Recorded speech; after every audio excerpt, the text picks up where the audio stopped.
everyone, welcome to this edition of The Take. I'm your host, as always, Kid Jigs here. Guess who's here on The Take? Joining us on The Take. But first, foremost, join in the conversation using the hashtag Take here on Connect. And don't forget to subscribe. Subscribe is caring. Tell a friend, call a friend, hit that subscribe button so you won't miss a thing here on The Take. Thank you all. Guess what? We got big news. The Take will be moving to Saturdays. Yes, The Take will be moving to Saturdays other than Thursdays. Though we can preempt.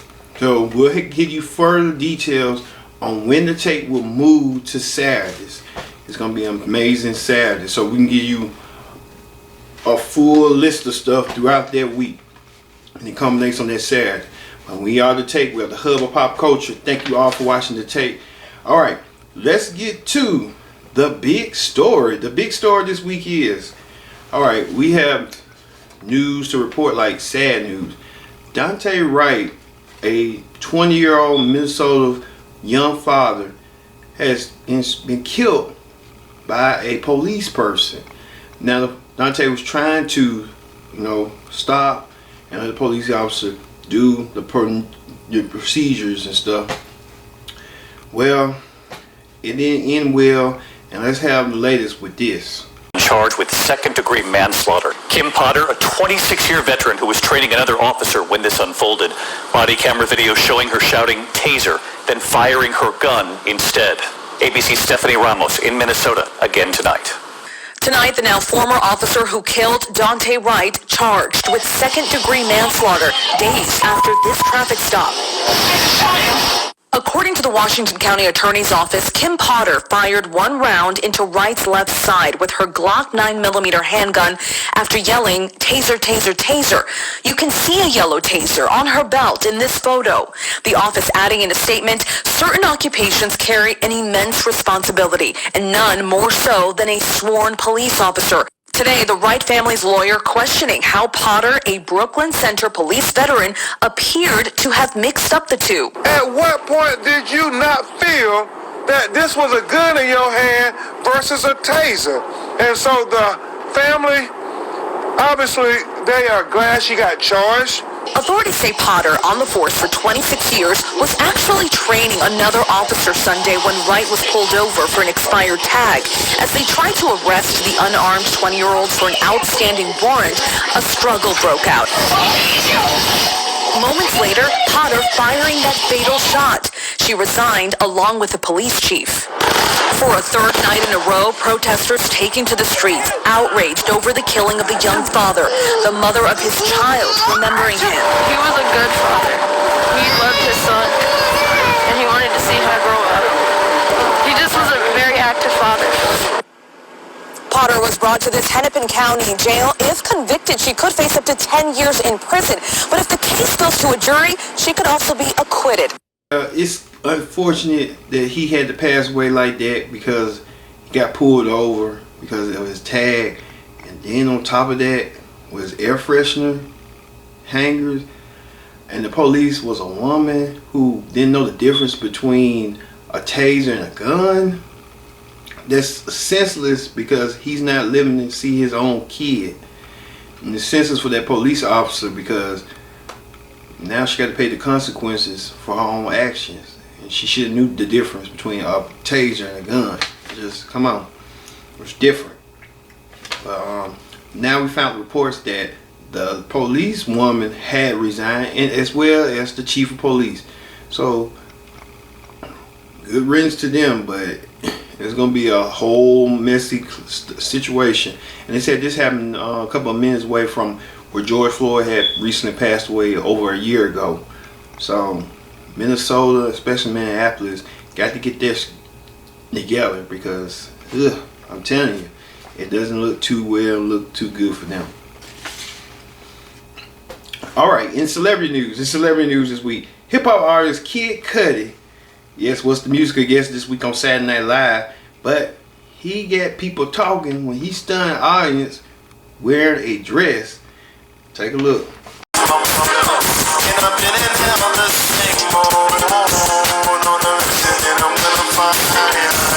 Kid Cudi just paid tribute to two of pop culture's biggest icons. Yeah, like, I've been a fan of the show, and I was totally like, I have to be on board. For his debut musical guest appearance on Saturday Night Live, the rapper celebrated legendary rock star Kurt Cobain by wearing this floral dress for his performance of Sad People.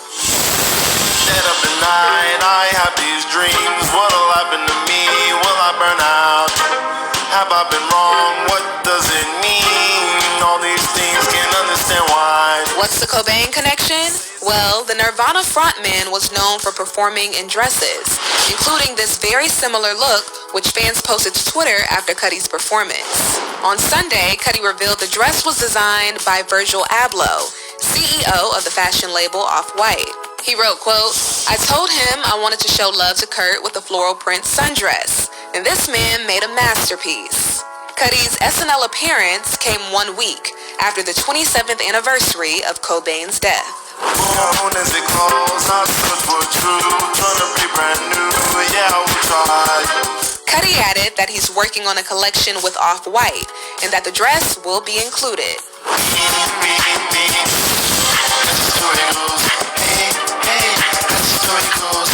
And in another apparent nod to Kurt Cobain, Cudi wore this green cardigan for his performance of Tequila Shots.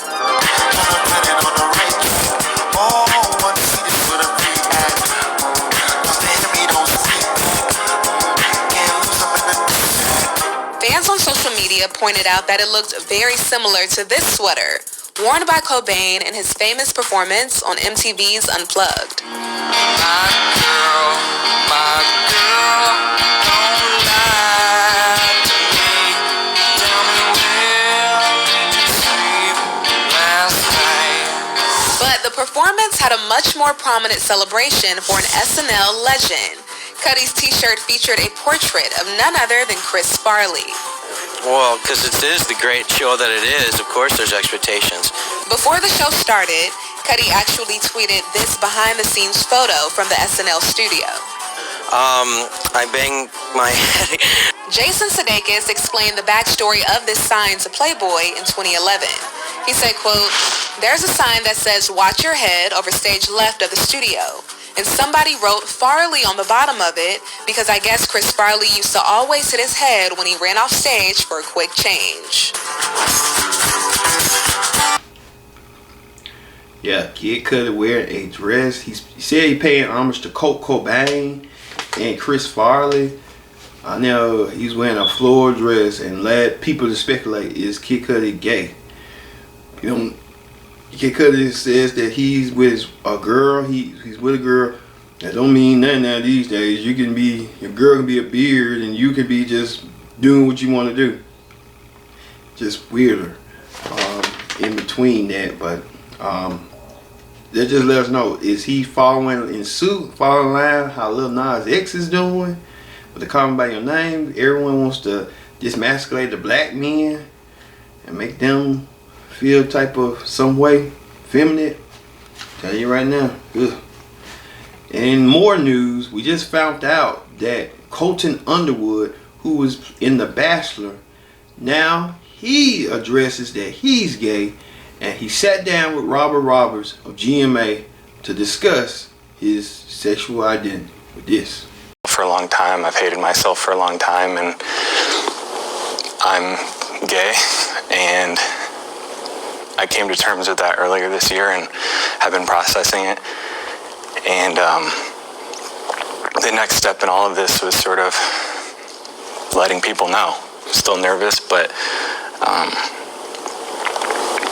yeah, it's been a journey for sure. Through the nerves, I can see the joy. I can see the relief. I mean, I'm emotional, but I'm emotional in like such a good, happy, positive way. I'm like the happiest and healthiest I've ever been in my life, and that means the world to me. And yeah. What was that moment like for you that gave you the courage to speak your truth as you are today? I got into a place for me in my personal life that was dark and bad, and I can list a bunch of different things, but they'd all be excuses. But I think overall the reason why now is because I got to a place where I didn't think I was ever going to share this. I would have rather died than say I'm gay. To Underwood, finally feeling free that he's don't have to hide the pressures no more. You know, like I said, whatever's your way of life or your alternative lifestyle, that's your business. But I guess he felt like he had a heavy lift on him, and it was out of him and stuff. So, you know, if Colton feels that way, good for him. At least he truth, you know, sticking in his truth. So good for him. Okay. Speaking of that, on talk shows this week, on talk shows, the talk returned after Sharon Osbourne had left the show, where Sharon Underwood picked up the pieces and explained the matter and addressed the Sharon situation in the elephant in the room with this. April 12th, and it's time for an episode of The Talk that will be unlike any other we've had before. We haven't been together at the studio since the week of March 10th, and as you may know, during our break, Sharon decided to leave The Talk. We need to process the events of that day and what happened since, so we can get to the healing. Over the next hour, we will honestly discuss what occurred and explore some of our feelings. And we'll also show you how anyone can become more comfortable discussing important issues and having difficult conversations. Let's start, Cheryl. Let's start with you. How are you feeling today? I'm nervous, but I'm ready. I'm ready. I feel a safe space. I'm ready. Yeah. On March 10th, the world witnessed a very emotionally charged conversation between you and Sharon. I saw a composed, clear, confident woman, but what we didn't see what was going on inside. Can you share a little bit about what that experience was like for you? Well, I didn't want to escalate things with Sharon because I thought I was having a conversation with a friend, but also I knew I had to be an example for others to follow because I didn't want to be perceived as the angry black woman, and that really scared me. I didn't want to be that, and I wanted to remain calm and remain focused. And it's difficult to go. Yeah, you can tell Sharon Osbourne left a stitch, a stain, we like to call, but she's no longer a part of The Talk no more on CBS. Sharon Underwood says she could have had that angry black woman moment, but she chose to resist it, and kudos to her, because you don't need to resort to that when someone else is going crazy and losing their mind over defending their friend, and they don't see the friend errands of his ways. So good for Sharon and good for the host of The Talk. They want to move forward and have a dialogue and a discussion about race, and especially race relations. Speaking of that, on the real this week, Jeannie Mai, they all returned as well. Jeannie Mai returned with a new last name, and some of the women of the real didn't quite warm up to her as she thought they would. Take a look.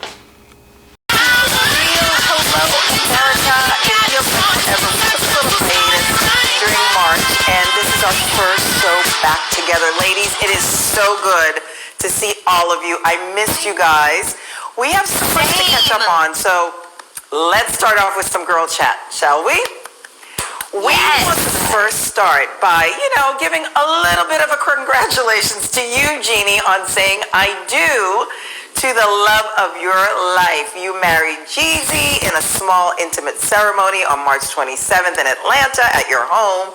It looked so beautiful. You both looked happy and gorgeous. So I just want to know, how does it feel to be Mrs. Jeannie Mai Jenkins? Oh my gosh. Thank you, Garcelle. It feels actually right. For the past year and a half, as I've been celebrating the little milestones between Jeezy and I when we first met on the show, by the way, it always felt a little off to describe him as my boyfriend or somebody that I was just dating, because it felt so much more than that. So today, actually, with my EP Rachel, I officially signed my name for the first time with Jenkins to it, and so that we can put it into the show credit that you guys see today. And that was the first time I've ever signed it in its official way. So I'm so proud to finally be Mrs. Jenkins. Yeah, Jeannie Mai, kind of going by Young Jeezy's name, Jeannie Mai Jenkins. Okay. If that works for her, I guess now, let's hope this works for her. And then they said on Presser said that Jeannie Mai didn't invite none of her real co-hosts. That's why they kind of feel some type of way about that. Sometimes when you work with people, you know, people that you work with, people you think you got along with, it's up to you on how you want to do it and how you want to put your wedding out. But certain people just feel some type of way, like, I deserve one. Most of the time, if it ain't happening, it just ain't happening. I'm telling you, I'm hearing that right now. If it ain't happening, it ain't happening.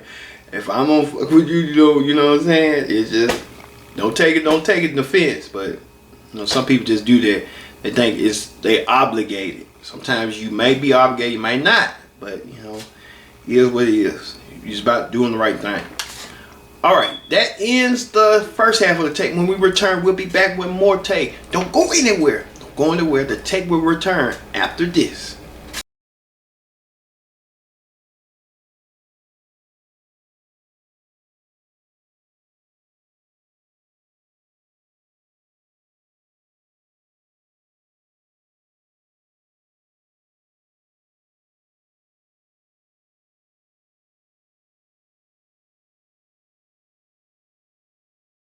Welcome back to the take. I'm your host as always, Kid Dix here. Glad you can join us on the take. We can officially make the news that the take will be back next Saturday. We won't be on Thursday slot no more. Thursdays, we're gonna give that to Connect Now. You're gonna see me and Brittany Shea on Thursdays and stuff, talking about stuff. But you'll see the take. The take won't go nowhere. The take will just be on Saturdays now, and it makes it more easier. That 1-2 punch and stuff, so you get that. We can get that extra lump of what we missed on Friday and Thursday, a little bit of Thursday, and we can put it in for Saturday. So it makes it more easier. The take will be on Saturdays than Thursdays. So look for that next Saturday. The take will return with a new take. So look for that. But first thing first, join in the conversation using the hashtag Take here on Connect, and don't forget to subscribe. Subscribe is here. Tell a friend, call a friend, hit that subscribe button so you won't miss a thing here on the Take. All right, let's get back to the Take. Let's get back to the order of TCB. Take care of business. All right, the political rundown this week. Representative Matt Gaetz, who is under investigation for sexual allegations, sought by a blanket pardon. He sought a blanket pardon from President Trump in the weeks of Trump's last moments in his administration, according to sources. Well, Gaetz denies allegations and refuses to resign. And he said like this. For allegations of sexual misconduct and sex trafficking, Gaetz rejecting calls to resign, defiantly telling a conservative women's group he's not going anywhere. Here's ABC's Mary Alice Parks. Tonight, Florida Congressman Matt Gaetz defiant. I'm built for the battle, and I'm not going anywhere. Dismissing calls to resign at a Women for America First event at former President Trump's club in Doral, Florida. And I won't be extorted. The truth will prevail. The House Ethics Committee launching a new bipartisan investigation into Gaetz, examining allegations of sexual misconduct, illicit drug use, and accusations that the congressman may have shared inappropriate and explicit images on the House floor. The Justice Department investigating whether Gaetz and his associate Joel Greenberg paid women who were allegedly recruited online for sex and travel. Greenberg is already facing sex trafficking charges. He pled not guilty, but ABC News has learned that he is now considering a plea deal and could be cooperating with federal investigators. Greenberg's lawyer speaking out. I'm sure Matt Gaetz is not feeling very comfortable. Yeah, he said he ain't going nowhere, so he is staying put.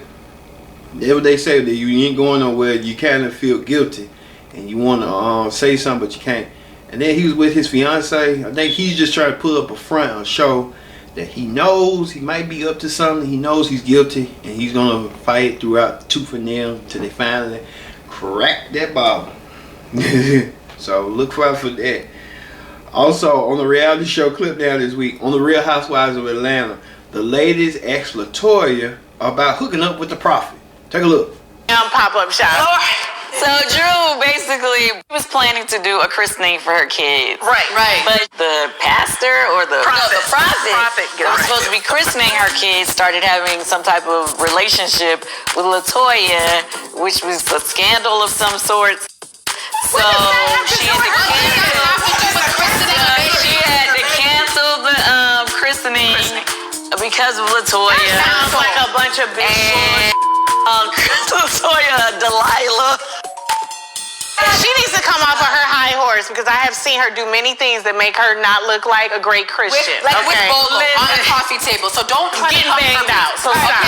And Latoya over here blocking blessings, honey.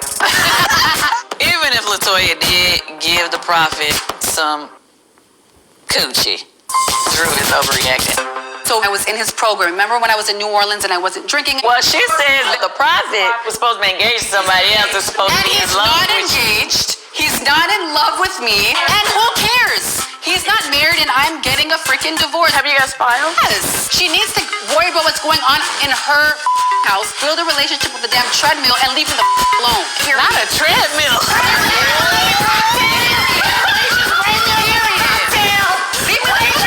Well, they claim that the prophet was saying some sanitizer. The prophet did not say this. As a matter of fact, I'm going to call the prophet.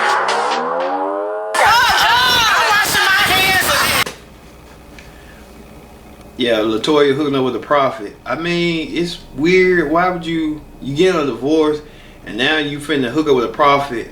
You know what? That's what they do in Atlanta. They do some weird, wild, crazy things, and they just it in Atlanta. They just do that. That's how Atlanta, Georgia rolls. If you don't roll with the punches, if you'll cheat on your wife, it's like open relationships and open marriages are the new thing in life. But yeah. But it continues on as Drew confronts Latoya about her past relationships. Look out for this hot topic about Delilah. Have a conversation with somebody that doesn't keep it real. It's not no made-up story, and so if you just don't want to be honest, then that's fine. But if you're on a spiritual journey, I think the first step is just to tell the truth. But I think the first step is for you to shut up because you don't know what you're talking about. I was on a 4-week program with him. He was advising me spiritually every Wednesday. So is that why your mom thought you were with him? Because you got a hotel room for Prophet left. Am I lying? Yeah. Latoya is a very disrespectful little thing. You're still married and you're breaking up families and happy homes. I really have an issue and I just can't stand by and allow that to happen to people that I care about. I am not talking to no prophet lot, and if I was, why the hell wouldn't I say so? Oh, I don't know. I'm not talking to you, but that's what's going on. That's not what's going on. You don't know what's going on in my life. You and Drew were in a good place not even that long ago. Like, that's you fake. guys were. That's fake. You guys were going to church together. I don't know when the She came into church, but her spirit is that of Delilah, so. What is a Delilah? It's a woman that uses her sexuality and projects that sex spirit onto others. And that's who she is, clearly. Yeah, Drew saying that Latoya is a Delilah, and we all know what Delilah means, like Samson, Delilah. Delilah betrayed Samson because Samson had a lot of hair. That's the story, that's the gist of it. And I mean, the Real Housewives of Atlanta getting crazier and getting stupider at the moment too. So you know how that go, let it be. Also on news this week, Johnson & Johnson with the vaccine supply saying giving it a lot of side effects. You won't believe with this.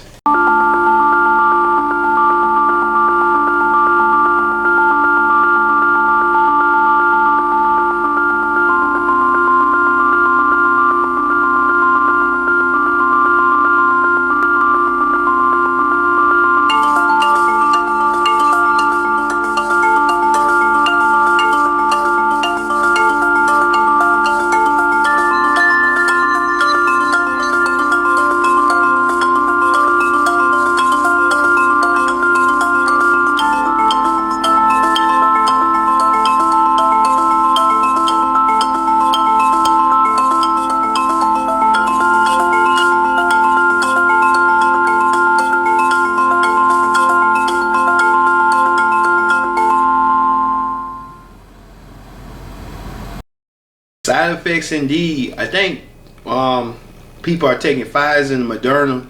They're the most safest one to take the COVID shot, but a lot of people like Johnson & Johnson. I think Johnson & Johnson rushed it. They wanted to compete with Pfizer and the rest of them. You can't rush something that's already been out there. So, you know, you got to look at it like that. And look at that, no sense. Sometimes make sure it's safe. Just don't rush it just because you think you want to be first other than last. I'd rather be last than first. That's me. But if I can be first, I want to make sure it's right, it's efficient, and effective. Johnson & Johnson didn't do that. All right, and finally, the viral video of the week. Or the viral video of the week, Shaq does a good deed, and he pays for a young man's engagement ring with this.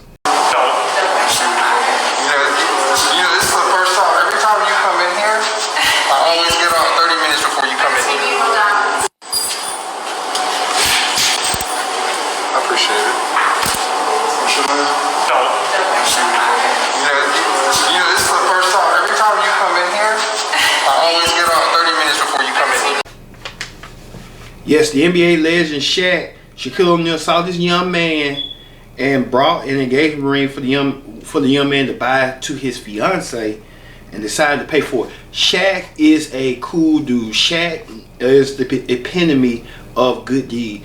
You never leave a good deed unnoticed, and that's what Shaq did. Shaq stepped up. Shaquille O'Neal, they say he worth $100 million, and Shaq got money. Shaq said, hey, you know, if you do the right thing, people will help you. If you don't do the right thing, people won't, and people won't feel, you know, gravitate to you and stuff. You know, sometimes it's ordered for you to do right, and you know, some people can do right, some people can do wrong. It's just Shaq knew, and the young man probably did the right thing. He thanked Shaq and his fiance too. So that was a good deed by Shaq. Good deed by Shaq indeed. Alright, y'all. Thank y'all for watching this edition of The Take. Don't look for The Take not coming on Thursday anymore. We'll be back Saturday. So we'll be back on a new night and a new time. Saturday at 6 p.m. Central here on Connect. I've been your host, KJ Dick, saying so long, and we'll see you next Saturday for The Take. See you later.